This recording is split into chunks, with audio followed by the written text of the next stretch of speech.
Nanindigan ng organizers ng 2024 Paris Olympics na nasunod ang lahat ng rules kaugnay sa boxing competition, partikular na ang issue ng gender at edad ng mga atleta.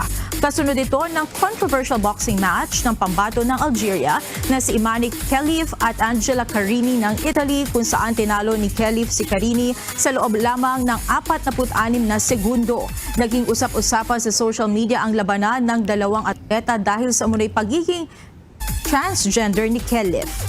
Sa inilabas na joint statement ng Paris 2024 Boxing Unit at International Olympic Committee, nilinaw nito na ang lahat ng atleta na nakasali sa boxing tournament ng Olympic Games Paris 2024 ay nakaayon sa eligibility. Ganito kasi yan. Explain lang natin ng maigi itong nangyari. Sa mga hindi ho masyadong pamilyar sa nangyari, may dalawang atleta na naglaban. Ayan. Ito yung isa, ito yung nasa kaliwa, siya po ay lalaki. Biologically lalaki. Lalaki talaga siya. Ngayon, transgender na siya. Ibig sabihin, alam naman natin ng transgender, nag-transform na siya. 'Di ba? Into another, ano siya, nagpakababae na siya. Tapos, sumali siya sa contest ng boxing ng mga babae. Tanungin ko kayo, syempre, ang katawan niya, katawang lalaki pa din. 'Di ba? Kahit mapalitan mo yung kung ano man yung papalitan dyan, tanggalin mo man yung mga bahagi dyan sa buhay niya, katawan niya, lalaki pa rin ang katawan niyan. Lalaki siya, hindi siya babae. Transgender nga eh. Ito na, ine-explain ko na nga, ayaw pang makinig. Biologically, lalaki po siya. Okay? Tapos nagpatanggal ng kung ano-ano. Naging transgender. So, babae. Kaya nga nagreklamo, 40 seconds lang, 46 seconds lang, sumuko na, parang tumigil na yung taga-Italy kasi nga, unfair. Unfair po yung ginawa nung itong pagsali nitong lalaki. Siyempre, anong katawan yan? Paano sumuntok yan? Siyempre, lalaki pa rin yan. Diba? Kasi daw, ang reason kasi dyan, ito ang totoo dyan, ang reason dyan, sa passport na nito, itong lalaking to, sir, ang nasa passport na niya, babae na, female na. Kasi nga trans eh. Illegal po sa ibang bansa yan. Kaya delikado ho yan eh. Tapos, nanindigan po yung itong Olympics na keso sinasabi nila na babae na yan. Kasi nga, nasa passport niya, babae na siya. Kasi merong ibang bansa na pwede na magpalit ng gender. Pero pag balik-baliktarin mo istorya, lalaki pa rin yan. Yung kahit ba magpaka-hormones yan, yung katawan niyan lalaki pa rin. Gets nyo ba? Lalaki ho siya. Na nag-transgender, ibig sabihin lalaki na nagpakababae. Tapos dineclare niya sa passport niya na babae na siya. Kasi siguro sa ibang bansa pwede magpalit. Di natin alam. Tapos sumali dyan sa Olympics. Dapat hindi pinapayagan yung mga ganyan. Siyempre pag sumapak yan, sapak lalaki pa rin yan. Lalaki yan eh. Sana kung yung mga katulad sa Pilipinas, yung mga baklang nakikipag-boxing na ganun, manuntok, gumaganon-ganon. Hindi naman sila ganun eh. Gets nyo ba? Lalaki pa rin makipagsuntukan yan. Lugi nga naman yung isa na babae. 'Di ba? Yun o yung issue na yan. Okay? Issue po yan. Transgender ni Khelif. Sa inilabas na joint statement ng Paris 2024 Boxing Unit at International Olympic Committee, nilinaw nito na ang lahat ng atleta na nakasali sa boxing tournament ng... At saka ito ang hindi magets ng Olympic. Itong Olympics natin ngayon na to, ito ang pinaka-controversial na Olympics. Sabi nga nung iba, demonyo pa eh. May pagka-demonyo, 'di ba? Yung ginawa doon sa una, yung Last Supper, tapos yung Pale Horse. Alam niyo 'yon. I-google niyo yan, Last Supper na ginaya nila, binastos talaga nila. yung pale horse, which is nasa Revelation 6 yun. Yun yung parang angel of death. Something like that. Hindi ako sure nung exact details. Tapos may mga issue ganito. 'Di ba? Ano yung issue na to? Kinampihan pa nila, sinasabi nilang without discrimination. Wait. Hindi po ito discrimination. Hindi ho ito discrimination. Ito po ay issue patungkol po sa biological function. It is not about discrimination. We're not discriminating them. Hindi naman natin sinasabing, hoy, yung ano mo, ibalik mo, di ba? Wala namang ganun. O kaya sabihin natin na, hoy, kahit anong gawin mo, ano ka pa rin. Hindi ganun. Ang sinasabi natin, biologically, yung muscle niya, ganun pa rin, syempre lalaki pa rin po yan sumuntok. Di ba? Bakit ka napunta sa sports? Masama ba? Pinagbabawal po ba yon? Ikaw ba ang direktor ng channel ko? Ikaw? Ikaw ba ang direktor? Nagpatikit ba ako at sinabi kong etong channel ko pang politika lang? Kaya expect mo kailangan ibalik ang bayad? Di ba? No. Ayan po. Kaya nga sinasabi ng mga ibang nagagalit dyan, hindi ito discrimination.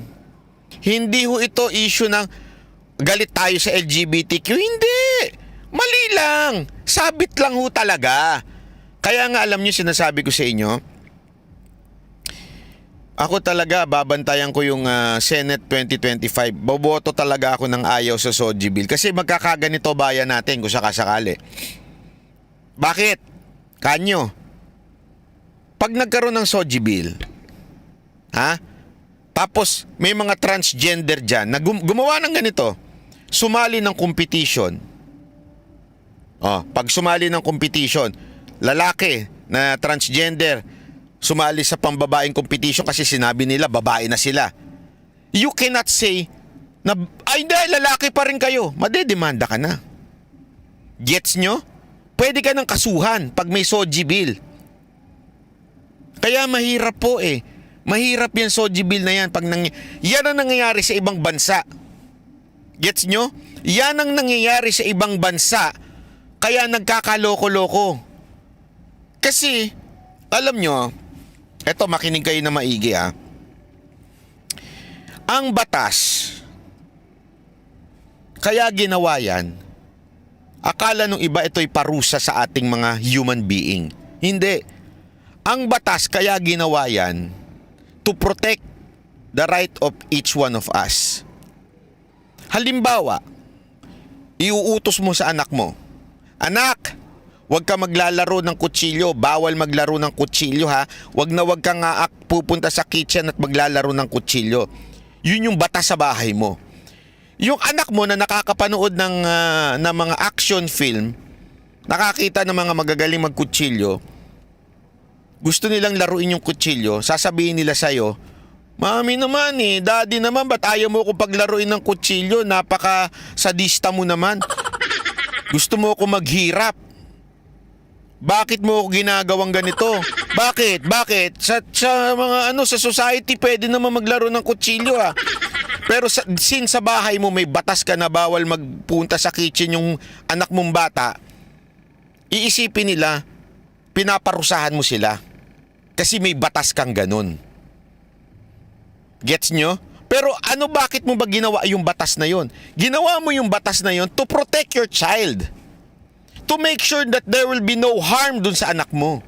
That's the purpose of the law. Gets nyo? Yun ang purpose ng law Para proteksyonan ka.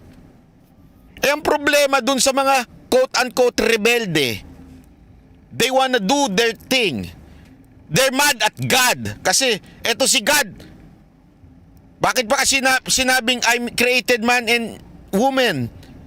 Bakit di nila sinabi man, woman, and others?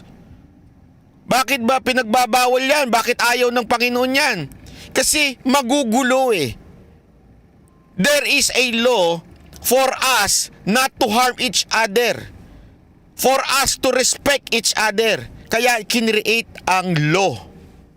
Gets nyo? The law is to protect us. Imagine niyo walang law. Walang sinasabing do not kill. Walang batas na ganun. Hindi nagpatayan tayong lahat. Nagsakitan tayong lahat. Tama, mali. Sadista ba ang Diyos kaya niya sinabing do not kill? Oh, bakit meron tayong sinasabing do not covet your neighbor's wife? Di ba? Bakit may ganun? Gusto mo ba kubetan ng kubetan na lang na kaya nagkakabitan? Tama, mali. The law is to protect us. Kaya nga may ganito eh.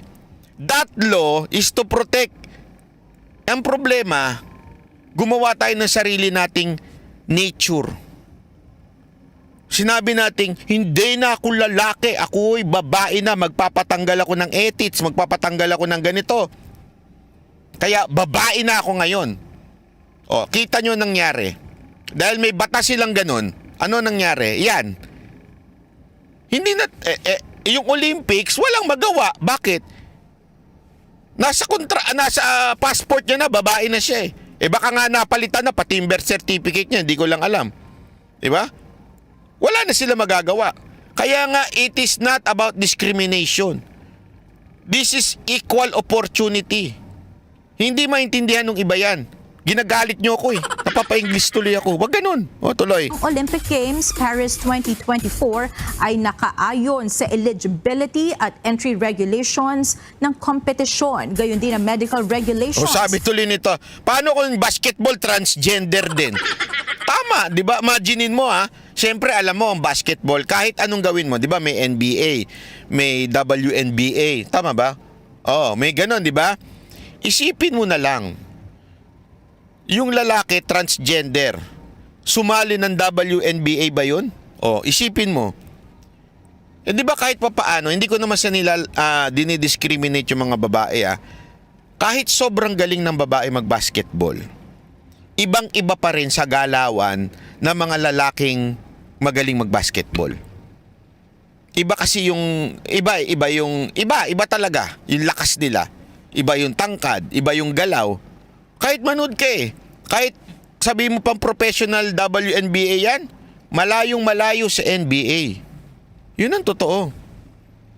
Tapos, subukan mo, transgender, isali mo doon sa babae, talo talaga yung mga babae. Di ba? Kahit pagbalibaligtarin mo, hindi tama yun, di ba? Hindi tama yun. Oh, yun ang sinasabi.